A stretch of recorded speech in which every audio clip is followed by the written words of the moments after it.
আজকে আমরা দেখলাম কথা মতো 27 তারিখেই বলেছিলাম তোমাদের যে ক্যাবিনেটের মিটিং আছে, সেই মতো মিটিংও আজকে ছিল এবং সেই রেসপেক্টে আজকে জাজমেন্ট অর্থাৎ অ্যানাউন্সমেন্ট হয়ে গেল কি নতুনটা বসতে পারবে।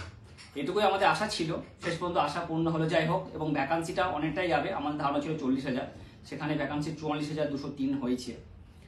তো 9, 10, 11, 12-এর জন্য তো আমরা জানি বিএড মাস্ট কমপ্লিট করতে হবে, অর্থাৎ 23-25-এর ভাগ্য হয়তো খারাপ।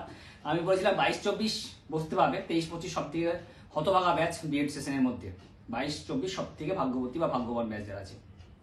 যাই হোক, এবার সমস্যা হচ্ছে বিএড এর অনেক ছাত্রছাত্রী 22-24-এর সাপ্লিমেন্টারি আছে, 4th সেমিস্টার, তাদের ক্লিয়ার হয়নি। এই ব্যাপারটা নিয়ে তারা একটু দুশ্চিন্তায় আছে। তো তারা দুশ্চিন্তায় থাকার কোনো কারণ নেই। আমার মনে হয় ইউনিভার্সিটিকে মেল করে 2-1 মাসের মধ্যে ব্যাপারটা ক্লিয়ার করলে সুবিধা হবে। দ্বিতীয় যে ব্যাপারটা থাকলো সেটা হলো, একটা কথা আজকে প্রেস কনফারেন্সে বললো আমাদের সিএম, যে টিচিং এক্সপিরিয়েন্স অর্থাৎ অভিজ্ঞতা একটা কি নম্বর বরাদ্দ থাকবে কিছু একটা।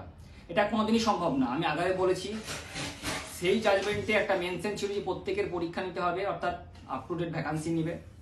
এবং আবার বলছি, নতুনদের বাদ দিয়ে পুরনোদের কোনোদিনই 26,000-কে এক্সট্রা নাম্বার দিতে পারবে না অভিজ্ঞতা ধরুন, আবার সুপ্রিম কোর্টে কেস হবে। তাই এই সব কথায় কোনো গুজব কান না দিয়ে তোমাদের আগস্টের 2nd উইকে পরীক্ষা ধরে তোমরা চলো এবং এই মানসিকতা নিয়ে প্রিপারেশন নাও।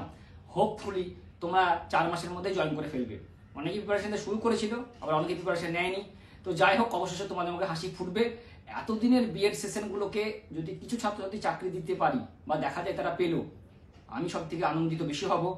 নতুন এসএলএসটি মঞ্চ বা আমরা ইমরানকে হারিয়েছি, আমার জুনিয়র ভাই, সবাই অবশেষে আমরা খুশি হব। তোমাদের কাছে একটাই প্রার্থনা, ঠিকঠাক জায়গায় প্রিপারেশন নিতে শুরু করে দাও, ঠিকঠাক জায়গায় গাইড শুরু করে দাও। আমিও তোমাদের পার্সোনালি অনেকে ক্লাস শুরু করবে এসএলএসটি ব্যাচগুলো। কিন্তু সর্বোপরি এটুকুই বলে রাখি, ওবিসি নিয়ে যারা ভাবছিলে যে ওবিসি রিজার্ভেশন পলিসি কি হবে, এই নিয়ে একটা আজকে আলোচনা হয়েছে। ওবিসি 2010-এর আগে পর্যন্ত যাদের ওবিসি আছে, মানে কাগজগুলোকে এন্ট্রি করা হয়েছে, সেই কাজগুলো ওবিসি রিজার্ভেশন পলিসির মধ্যে থাকবে।